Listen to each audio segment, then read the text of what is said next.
ఇక్కడ సరే ఎన్నెన్నో ఇన్సిడెంట్స్ వింటుంటాము, ఎన్నెన్నో ఇది ఆఖరి నిమిషంలో ప్రాణాలు ఎలా కాపాడబడ్డాయని వింటుంటాము. కానీ ఈ మధ్య నాకు మనసుకు అత్యంత దగ్గరగా జరిగిన ఒక ఇన్సిడెంట్ మీతో షేర్ చేసుకోవాలనిపిస్తుంది అనమాట. ఎవరో ఒక పొలిటీషియన్, సరే ఎవరికైనా సరే నేను చాలా సాఫ్ట్ టార్గెట్, ఎవరైనా ఏదో మాట అనేసి ఏం పర్వాలేదు.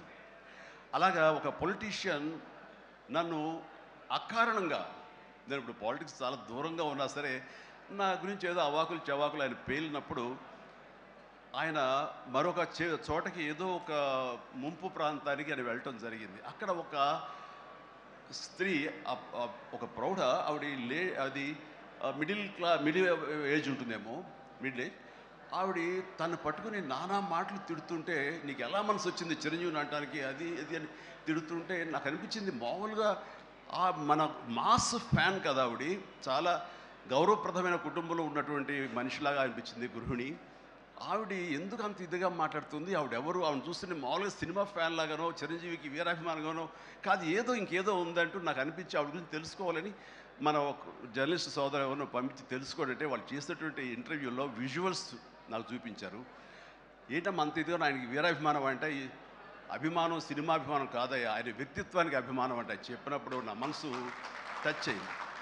ఏంటమ్మా అంత ఇదిగా ఏంటమ్మా ఆయన మీకు ఏమైనా సహాయం చేశాడు, ఏం చేశాడంటే సహాయం చేయటువంటి అయ్యా, నా బిడ్డ ప్రాణాలను కాపాడాడు అని అన్నప్పుడు, ఏ విధంగా ఏంటి అని అన్నప్పుడు, నా బిడ్డకి రాజమండ్రిలో దగ్గర ఒక పల్లెటూరిది, రాజమండ్రిలో కానీ కాకినాడలో కానీ నా బిడ్డకి ప్లేట్లెట్స్ డెంగ్యూ వచ్చేసి ప్లేట్లెట్స్ బాగా డౌన్ అయినప్పుడు వితిన్ అవర్స్ నా బిడ్డ కనుక ప్లేట్లెట్స్ సమయానికి అందకపోయి ఉంటే కనుక వాడు ఏమైపోయాడు, పాటిగా దూరం అయిపోయేవాడు. అంటే ఒక 8 ఏళ్ల బాలుని అబ్బాయిని పిలిచి పక్కన కూర్చోబెట్టుకుని ఆ తల్లి చెప్తోంది, మరి ఎవరో చెప్పారు చిరంజీవికి ఫోన్ చేయపోయావమ్మా. నేనేంటి చిరంజీవి ఫోన్ చేయటువంటి, ఎక్కడి నుంచి చేయగలను, ఆయన ఎక్కడో ఉంటాడు, ఎలా చేయాలి ఫోన్ అని తెలియని పరిస్థితుల్లో, లేదమ్మా బ్లడ్ బ్యాంక్ చేయి, వాళ్ళు ఖచ్చితంగా ఎత్తుతారు ఫోను, నీకు కాల్ సహాయం చేస్తారంటే, వాడు గంటల్లో కావాలి, అది ఎక్కడో ఉంది హైదరాబాద్లో, ఎలాగొస్తుందో అనుకున్నాను. కానీ అయినా సరే ఎక్కడో ఆశ చావక ఫోన్ చేయడం జరిగింది. ఫోన్ చేసిన తర్వాత అక్కడ స్పందించి అక్కడ సిబ్బంది వెంటనే రాజమండ్రి పరిసర ప్రాంతాల్లో ఉన్న అభిమానులు, ఆ బ్లడ్ గ్రూప్ ఎవరికైతే ఉందో అభిమానుల్ని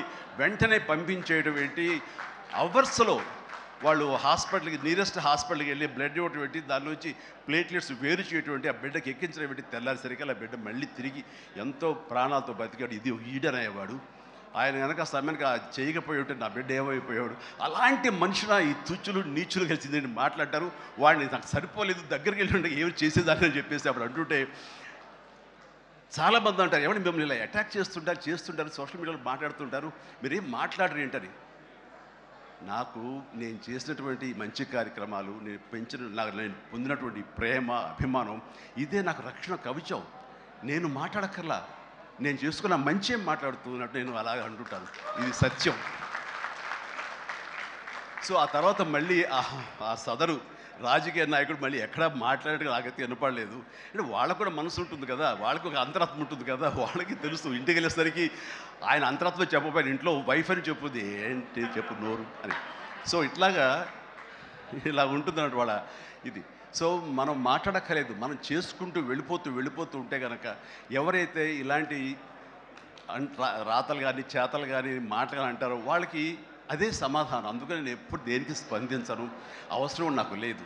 మంచి చేసుకెళ్ళిపోవటమే, ఇలా మంచి చేసేటువంటి మాలాంటి తమ్ముళ్ళకి నేను సహాయంగా నేను ఉండటమే తప్ప ఇంకోటేం కాదు. అండ్ అనుకూలమైన ఇది ఇక థ్యాంక్ యూ. అండ్ ఈ రోజున